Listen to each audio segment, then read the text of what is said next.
राधे राधे। मेरे चैनल में आप सबका स्वागत है। आइए ये धार्मिक कहानी सुनते हैं। माता लक्ष्मी कहती है, घर की यह 5 चीज़ें कभी दूसरों को नहीं देनी चाहिए। हमारे हाथ से दान में दिए गए इन 5 वस्तुओं से हमें भयंकर आपत्ति का सामना करना पड़ सकता है। तो चलिए आज हम आपको माँ लक्ष्मी द्वारा सुनाई गई एक प्राचीन कथा सुनाते हैं। इस कथा के माध्यम से आपको पता चल जाएगा कि एक स्त्री को अपने घर की वह कौन सी चीज़ें हैं जो दूसरों को नहीं देनी चाहिए। जो भी स्त्री यह चीज़ें दूसरों को दे देती है, माँ लक्ष्मी उसके घर को छोड़कर चली जाती है। इसलिए आप इस कथा को पूरा ज़रूर सुनें, क्योंकि आधा अधूरा ज्ञान विष के समान घातक होता है। जो भी इस कथा को पूरा सुनता है, माँ लक्ष्मी उसकी झोली खुशियों से भर देती है। तो चलिए बिना देरी किए आपको यह प्राचीन कथा सुनाती हूँ। पूर्व काल की बात है। मध्य देश में एक अत्यंत शोभायमान नगरी थी। उस नगरी में एक सुकन्या नाम की स्त्री और अपने पति सास ससुर के साथ निवास करती थी। सुकन्या एक पतिव्रता नारी थी जो सत्य धर्म का पालन करने में तत्पर और गृह कार्य में दक्ष थी। सुकन्या का स्वभाव अत्यंत दयालु था। वह सदैव दूसरों की सहायता किया करती थी। सुकन्या का पति संजय एक वैश्य था। उसकी अनाज की एक दुकान थी। वह बाजार में लोगों की ज़रूरत की चीज़ें बेचा करता था। सुकन्या अपने पति से बहुत अधिक प्रेम करती थी। वह अपने पति को ही परम परमेश्वर मानकर उसकी सेवा करती थी। सुकन्या नित्य पति से पहले जागती, अपने घर आंगन को स्वच्छ करती, फिर रंगोली बनाकर आंगन की सजावट करती थी। उसके बाद वह अपने घर को स्वच्छ करती, फिर स्नान आदि कार्य संपन्न करके वह तुलसी को जल देती थी और देवी देवताओं का पूजन करती थी। इस प्रकार से वह रोज अपने नित्य कर्म करती थी। सुकन्या ने कभी किसी का अनादर नहीं किया। वह सभी के साथ मधुर वाणी में बातें करती थी। सभी लोग सुकन्या को देखकर कहने लगे थे कि यह तो साक्षात लक्ष्मी के समान गुणों वाली स्त्री है। यह अपने परिवार को कितने अच्छे से ख्याल रखती है। इसके अलावा सुकन्या दान धर्म करते समय कभी अपना हाथ पीछे नहीं खींचती थी। उसके द्वार पर जो भी याचक आता, वह उसे दान दिए बगैर नहीं भेजती थी। उसके द्वार से कोई खाली हाथ नहीं जाता था। जो भी भूखा उसके द्वार पर आता तो वह भरपेट भोजन करके ही लौटता था, जिससे उसके द्वार पर आए हुए सभी याचक अत्यंत प्रसन्न होकर उसे आशीर्वाद देकर लौट जाते थे। इतना ही नहीं, सुकन्या अपने पड़ोसियों की भी सहायता करती थी। उसके पड़ोस में जो भी गरीब और दुखी लोग रहते थे, उन्हें भी वह नित्य भोजन दिया करती थी। पड़ोसियों को जो जो चीज़ें लगती, सुकन्या बिना विचार किए ही दे दिया करती थी, जिस कारण से सुकन्या के पड़ोसी भी उसका बहुत अधिक सम्मान करते थे। वे कहते थे, आहा, यह सुकन्या तो साक्षात देवी है। देवी साक्षात अन्नपूर्णा ने ही सुकन्या के रूप में जन्म लिया है। लोग जब भी सुकन्या की प्रशंसा करते तो वे सभी उसके विषय में अच्छी बातें ही कहते, लेकिन लोगों की बातें सुनकर भी सुकन्या को कभी घमंड नहीं आया। वह उन सभी को आदर और सम्मान से ही बातें किया करती थी। फिर एक दिन की बात है, सुकन्या की एक पड़ोसन उसके घर आती है। सुकन्या उसका स्वागत करती है और बड़े प्रेम से उसे कहती है, बहन, हमारे घर में तुम्हारा स्वागत है। आज किस कारण से तुम्हारा मेरे घर में आगमन हुआ है? यदि कोई वस्तु चाहिए तो मुझसे मांग लो, मैं तुम्हारी अवश्य मदद करूंगी। सुकन्या की पड़ोसन कहती है, हे सुकन्या बहन, आज मेरे घर पर बहुत से रिश्तेदार आए हैं। उनके लिए मैं भोजन बना रही हूँ, इसलिए मैं तुम्हारे पास रोटी बनाने के लिए चकला बेलन और तवा मांगने आई हूँ। यदि तुम कुछ समय के लिए मुझे चकला बेलन और तवा दे दोगी तो बड़ी कृपा होगी। मैं काम हो जाने के बाद तुम्हें जल्दी ही लौटा दूंगी। सुकन्या कहती है, हे बहन, इसमें क्या बड़ी बात है? अभी मुझे चकला बेलन की आवश्यकता नहीं है, इसलिए तुम मेरा चकला बेलन और तवा ले जा सकती हो। रुको, मैं अभी ला कर देती हूँ। फिर सुकन्या रसोई घर में जाती है। रसोई घर से चकला बेलन और तवा लाकर उस पड़ोसन को दे देती है। तब पड़ोसन कहती है, बहन तुम्हारा बहुत बहुत धन्यवाद, आज तुमने मेरा काम सफल कर दिया। मैं अपने मेहमानों को भोजन कराकर तुम्हारा चकला बेलन जल्दी से लौटा देती हूँ। सुकन्या कहती है, बहन चिंता की कोई बात नहीं है, जब तुम्हारा कार्य पूर्ण हो जाएगा तब तुम मुझे लौटा देना। फिर वह पड़ोसन सुकन्या का चकला बेलन और तवा लेकर चली जाती है। समय बाद एक अन्य स्त्री सुकन्या के घर पर आती है। सुकन्या उसका भी प्रेम से स्वागत करती है और पूछती है, पधारो बहन, आज तुम्हें मुझसे क्या काम है? संकोच न करो और बताओ तुम्हें मुझसे क्या चाहिए, मैं तुम्हारी मदद ज़रूर करूँगी। सुकन्या, बहन मेरे घर में बहुत गंदगी हो गई है। आज सुबह ही मेरा झाड़ू मेरे बेटे ने खेलते समय तोड़ दिया, इसलिए मुझे तुम्हारा झाड़ू चाहिए था, क्योंकि मेरे घर को साफ़ करने के लिए मेरे पास कुछ भी नहीं है। इसीलिए मैं तुम्हारे पास झाड़ू मांगने के लिए आई हूँ। यदि तुम्हें कोई समस्या न हो तो कृपा करके मुझे अपने घर के झाड़ू दे दो, मैं अपना घर साफ़ करके तुम्हें झाड़ू वापस लौटा दूँगी। सुकन्या बिना विचार किए कहती है, बहन बस झाड़ू ही तो है, इसमें क्या समस्या हो सकती है? तुम रुको, अभी मैं तुम्हें अपने घर की झाड़ू लाकर देती हूँ। इतना कहकर सुकन्या घर के अंदर जाती है और झाड़ू लेकर आती है और उस स्त्री को दे देती है। वह स्त्री सुकन्या के घर से झाड़ू लेकर चली जाती है। फिर कुछ देर बाद एक अन्य स्त्री सुकन्या के घर आती है।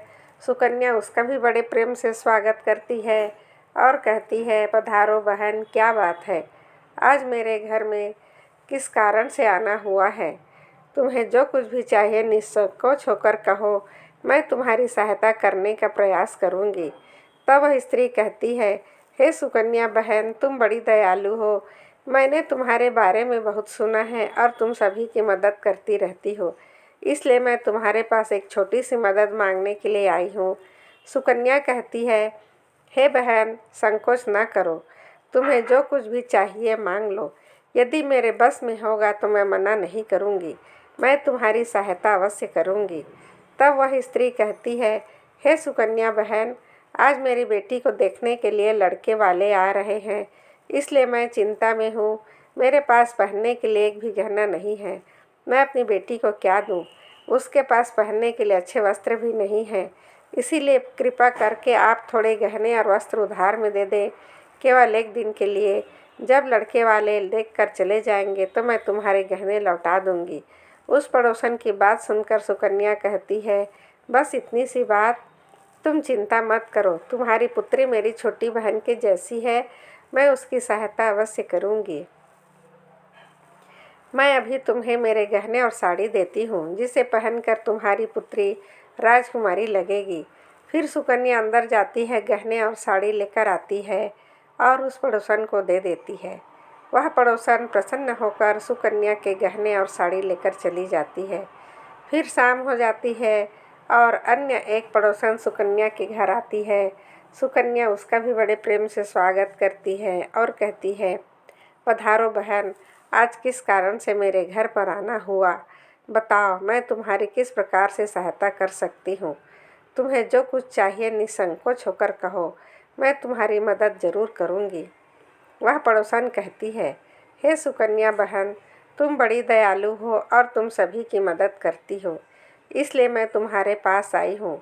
मेरा बच्चा भूखा है और उसे पिलाने के लिए दूध नहीं है, इसलिए मैं तुम्हारे पास दूध मांगने के लिए आई थी। अगर थोड़ा सा दूध मिल जाता तो बड़ी कृपा होती। सुकन्या कहती है, अरे बहन, इसमें कौन सी बड़ी बात है, लो अभी मैं तुम्हें दूध दे देती हूँ। सुकन्या रसोई घर में जाती है और थोड़ा सा दूध लेकर आती है और उस पड़ोसन को दे देती है। वह पड़ोसन प्रसन्नता से उस दूध को लेकर चली जाती है। इस प्रकार से सुकन्या अपने सभी पड़ोसियों की मदद कर देती है और प्रसन्न होकर घर का काम करने लग जाती है। फिर रात होते ही उसका पति घर लौट आता है। सुकन्या अपने पति को प्रणाम करती है और उसकी खूब सेवा करती है। रात को दोनों पति पत्नी आनंद से सो जाते हैं। दूसरे दिन वे जागते हैं तो उन्हें एक बहुत बुरी खबर कानों पर पड़ती है। एक आदमी दौड़ते सुकन्या के घर आता है और सुकन्या के पति से कहता है, भाई, कल रात को किसी ने आपकी दुकान लूट ली है, सारा माल गायब है। सुकन्या का पति एकदम से घबरा जाता है और दौड़ते हुए अपनी दुकान पर जाता है तो देखता है उसका सारा माल किसी ने लूट लिया है। वह देखता है उसके दुकान में रखा हुआ सारा धन भी चोरी हो चुका है। वह दुखी और निराश होकर घर लौटता है और सुकन्या को सारी बात बताता है, जिसे सुकन्या सुनकर बहुत दुखी हो जाती है। सुकन्या कहती है, आप चिंता ना कीजिए, हमारे घर में भी बहुत सारा धन रखा हुआ है जिससे आप फिर से व्यापार शुरू कर सकते हैं। फिर सुकन्या अपने घर की तिजोरी में देखती है, वह भी पूरी तरह खाली दिखाई देती है। उसके अंदर का भी सारा माल अब चोरी हो चुका था। यह देखकर सुकन्या बहुत दुखी हो जाती है। उसे समझ में नहीं आता यह कैसे हुआ। सुकन्या का पति उस पर बहुत क्रोधित हो जाता है और पूछता है, सुकन्या सच बताओ, हमारे घर के अंदर रखा हुआ सारा पैसा कहाँ गया? सुकन्या कहती है, हे स्वामी, मैं घर पर ही थी, सारा धन तिजोरी में ही था, किसने इसे चुरा लिया पता नहीं। कृपया आप शांत हो जाइए, हमें कोई ना कोई उपाय ज़रूर ढूंढना है। सुकन्या का पति कहता है, यह जो तुम दूसरे लोगों को घर पर बुलाकर खिलाती हो, अनजान लोगों को घर में बुलाती हो, उसी का फल है। तुम्हारी मूर्खता के कारण आज मुझे यह दिन देखना पड़ रहा है। हर समय किसी न किसी को दान देती रहती हो, यह उन्हीं में से किसी ने हमारा घर का सारा पैसा चुरा लिया है। क्रोध में आकर सुकन्या का पति उसे भला बुरा कहता है।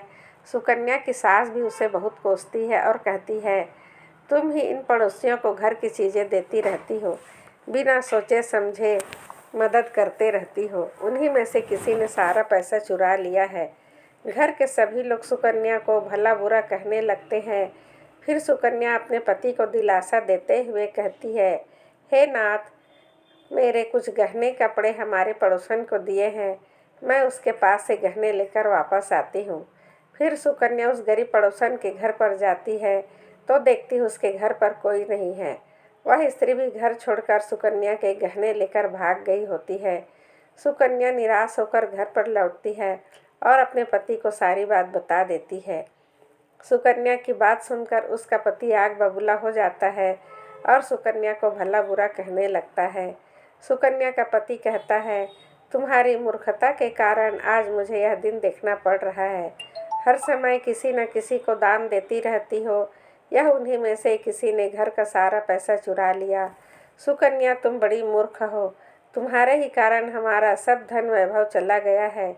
तुम्हारे दान देने की आदत के कारण ही हमारे ऊपर यह मुसीबत आन पड़ी है। अब तो इस घर में नहीं रह सकती, तू अभी इसी क्षण इस घर को छोड़कर चली जा। सुकन्या कहती है, हे नाथ, आपके सिवा मेरा इस दुनिया में कोई नहीं है, मैं आपको छोड़कर कहाँ जाऊँ। सुकन्या अपने पति को हाथ जोड़कर विनती करने लगती है। पति उसकी एक नहीं सुनता और उसे अपने घर से धक्के मारकर निकाल देता है और कहता है, अब तो इस घर से चली जा, कभी मेरे घर लौट कर मत आना। सुकन्या अपने पति को हाथ जोड़कर विनती करने लगती है, हे स्वामी, ऐसा ना कहिए, मैंने कोई अपराध नहीं किया है, आपके बगैर मैं जीवित नहीं रह सकती, मुझ दासी को आप घर से मत निकालिए। लेकिन सुकन्या का पति एक नहीं सुनता है और उसे अपने घर से धक्के मारकर निकाल देता है और कहता है, अब तो इस घर से चली जा और लौट कर मत आना, चाहे तो किसी नदी में कूदकर अपनी जान दे दे, लेकिन अब तो इस घर में मेरे साथ नहीं रह सकती। फिर सुकन्या दुखी होकर रोते हुए अपने पति के घर को छोड़कर चली जाती है। चलते चलते सुकन्या माता लक्ष्मी के मंदिर में जाती है और माँ लक्ष्मी से प्रार्थना करते हुए कहती है, हे माँ, मैंने ऐसा कौन सा पाप किया है जो मेरी ऐसी दशा हुई है। हे माँ लक्ष्मी, मैं तो नित्य आपकी पूजा करती थी, फिर भी आपने मेरा घर क्यों छोड़ा? कृपया मुझे बताओ माँ, मैंने ऐसा कौन सा अपराध किया है जो आप मुझसे रूठ गई हो। फिर सुकन्या वहीं बैठकर सोचने लगती है, यदि मेरे पति मेरा स्वीकार नहीं करेंगे तो मैं जीवित रहकर क्या करूँगी। यदि मेरे ही कारण मेरे पति की दुर्दशा हुई है तो मुझे जीवित रहने का कोई अधिकार नहीं है। इतना सोचकर सुकन्या अपने प्राण देने के लिए नदी की तरफ जाने लगती है। नदी के पास जाकर सुकन्या माता लक्ष्मी से प्रार्थना करती है, हे माँ लक्ष्मी, अब मैं अपने प्राण देने जा रही हूँ। यदि मेरे द्वारा तुम्हारी पूजा में कोई कमी रह गई है तो मुझे माफ़ करो। मैं अपने पति के बगैर जीवित नहीं रह सकती, इसीलिए अब मैं इस नदी में कूदकर अपने प्राण दे दूँगी। इतना कहकर सुकन्या नदी में कूदने ही वाली होती है कि साक्षात माँ उस स्थान पर प्रकट हो जाती है। माता लक्ष्मी सुकन्या से कहती है, रुक जाओ सुकन्या, तुम यह क्या कर रही हो? तभी सुकन्या आंखें खोलकर देखती है, साक्षात माँ लक्ष्मी उसके सामने खड़ी है। तभी सुकन्या हाथ जोड़कर उन्हें नमस्कार करती है। माँ लक्ष्मी के दर्शन करके बहुत प्रसन्न हो जाती है और कहती है, हे माँ, मुझे क्षमा करो, मैं बहुत बड़ा पाप करने जा रही थी। माँ लक्ष्मी कहती है, हे सुकन्या, मनुष्य को स्वयं अपने प्राण नहीं लेने चाहिए। कितनी भी बड़ी मुसीबत सामने हो, आत्महत्या करना और किसी को उसे करने के लिए उकसाना दोनों ही बहुत बड़े महापाप है। इस पाप से मुक्ति आपको नरक लोक के कठोर से कठोर सजा पाकर ही मिलती है। आपको ईश्वर ने जो शरीर प्रदान किया है उसे ऐसे नष्ट नहीं करना चाहिए। सुकन्या कहती है, हे माँ, मैं विवश हूँ। मेरे पति ने मेरा त्याग किया है। मेरे ही कारण मेरे घर का सब कुछ छूट गया, लूट गया, इसलिए मेरे पति ने मुझे छोड़ दिया है। पर मैं अपने पति को छोड़कर जीवित नहीं रह सकती, इस कारण से मैं विवश होकर अपने प्राण देने जा रही थी। हे सुकन्या, मैं सब कुछ जानती हूँ और यह भी जानती हूँ कि तुम्हारे पति ने तुम्हारा त्याग क्यों किया है। यह सब तुम्हारी ही भूल के कारण हुआ है। तुमने अनजाने में कुछ ऐसी चीज़ों का दान किया जिस कारण से मुझे तुम्हारा घर छोड़कर जाना पड़ा। जो भी स्त्री अपने घर की इन चीज़ों को दूसरों को दे देती है, उनके घर में मेरा वास नहीं होता है। मैं उन वस्तुओं के साथ ही इनका घर छोड़कर चली जाती हूँ। माँ, ऐसी वह कौन सी वस्तुएं हैं? कृपया आप मुझे बताइए, मैंने कौन सी वस्तु का दान किया था जिस कारण से आपने मेरे घर का त्याग किया है? देवी लक्ष्मी कहती है, हे पुत्री, अब तुम ध्यान से सुनो। मैं तुम्हें उन चीज़ों के बारे में बताती हूँ जो किसी भी स्त्री को दूसरों को नहीं देना चाहिए। इन चीज़ों का दान करने पर मैं उस घर को छोड़कर चली जाती हूँ। हे सुकन्या, तुम्हारी सबसे पहली भूल यह थी कि तुमने तुम्हारे घर का चकला बेलन और तवा दान कर दिया था। किसी भी दूसरी स्त्री को अपने घर का चकला बेलन और तवा कभी नहीं देना चाहिए। रसोई घर में इन वस्तुओं का महत्व सबसे अधिक होता है। आपके घर में इन वस्तुओं की पवित्रता सदैव ही बनी रहनी चाहिए। उन्हीं वस्तुओं से आपके पूजा घर के भगवान का प्रसाद बनाया जाता है, इसलिए इन वस्तुओं को हमेशा स्वच्छ और शुद्ध रखना चाहिए। दूसरों को देने पर यह पवित्र हो सकती है और फिर इनका उपयोग करना अशुभ फल प्रदान करता है। हे सुकन्या, तुमने अपने रसोई घर के चकला बेलन और तवा अपनी पड़ोसन को देकर पहली बड़ी भूल कर दी, जिस कारण तुम दरिद्रता की भागी बन गई। हे सुकन्या, अब दूसरी वस्तु के विषय में सुनो। तुमने अपनी पड़ोसन को अपने घर में रखी हुई झाड़ू दे दी, जिस वस्तु में मेरा सदैव वास होता है। जो वस्तु मुझे सबसे अधिक प्रिय है, तुमने उसे ही दूसरे को दे दिया, तो फिर मैं तुम्हारे घर में कैसे ठहरती? जो स्त्री अपने घर की झाड़ू दूसरों को दे देती है, मैं उसके घर को त्याग देती हूँ। इस कारण तुम्हारे पति के दुकान चोर लूटकर चले गए। झाड़ू से घर की स्वच्छता की जाती है और जहाँ पर स्वच्छता होती है उसी स्थान पर मेरा वास होता है। ध्यान में रखना, घर में झाड़ू को हमेशा छिपा कर रखना चाहिए। झाड़ू पर बाहरी व्यक्ति की दृष्टि भी नहीं पड़नी चाहिए। झाड़ू एक अत्यंत पवित्र वस्तु है, इसे पैर नहीं लगाना चाहिए और इसे कभी विष्ठा आदि प्रकार की गंदगी भी साफ नहीं करनी चाहिए। माँ लक्ष्मी कहती है, हे सुकन्या, अब तीसरी सफ़ेद रंग की वस्तुओं के विषय में सुनो, जो एक स्त्री को दूसरी स्त्रियों को कभी नहीं देनी चाहिए। वह है संध्या के समय पर घर का नमक और आटा, दूध तथा दही। ऐसा करने से घर में अनाज की कमी पड़ती है। ऐसा करने से घर में दरिद्रता छाई रहती है। अब सुनो, तुम्हारी चौथी सबसे बड़ी भूल ने खुद के आभूषण ही किसी दूसरे स्त्री को पहनने के लिए दिए। याद रखो, एक स्त्री को अपने आभूषण कभी अन्य महिला को नहीं देने चाहिए। स्त्री के 16 श्रृंगार में गहनों का बहुत अधिक महत्व होता है। एक विवाहित स्त्री को अपने आभूषण कभी अन्य स्त्री को पहनने के लिए नहीं देना चाहिए। जो स्त्री अपने आभूषण अन्य स्त्रियों को देती है, उस स्त्री के घर में हमेशा पति पत्नी में क्लेश बना रहता है। मेरी नाराजगी के कारण ही तुम्हारी पड़ोसन तुम्हारे गहने लेकर दूसरे गांव चली गई है। हे सुकन्या, अब मैं तुम्हें 5वीं तथा तुम्हारे अंतिम भूल के बारे में बताती हूँ। वह है, दूसरे दिन सुबह सुबह तुमने दूध का दान किया था। दूध बेचना अलग बात है और दूध का दान करना अलग बात है। ऐसे में तुमने सुबह सुबह दान देकर अपने ऊपर बड़ी मुसीबत ओढ़ ली। इसी के कारण तुम्हारे घर के तिजोरी में रखे गहने चोरी हो गए। मनुष्यों को सही चीज़ों का दान करना पुण्यवान बनाता है, पर कुछ ऐसी वस्तुएं हैं जिसे हमें भूलकर भी दान नहीं देना चाहिए। ऐसी वस्तुएं दान करने से जीवन में शुभ काल शुरू होता है।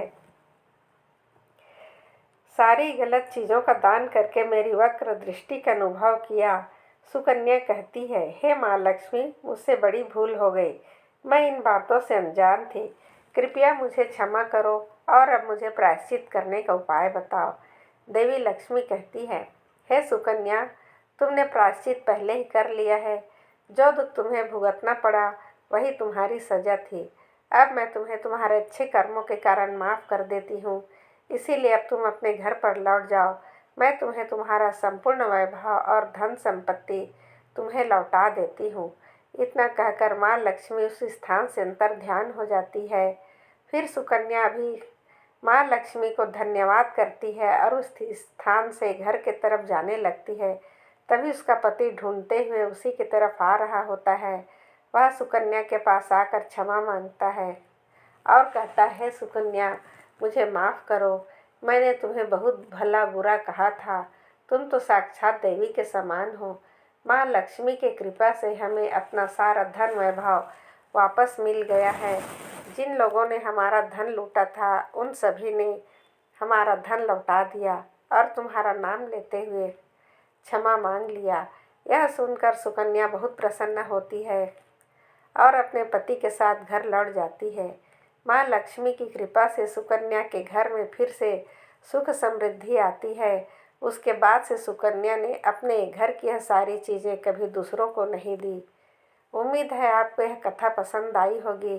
वीडियो को लाइक करें, सब्सक्राइब करें, कमेंट में जय माँ लक्ष्मी ज़रूर लिखें। राधे राधे। आप सबका दिन शुभ हो, मंगलमय हो। आप सदा हंसते रहें, मुस्कुराते रहें। धन्यवाद।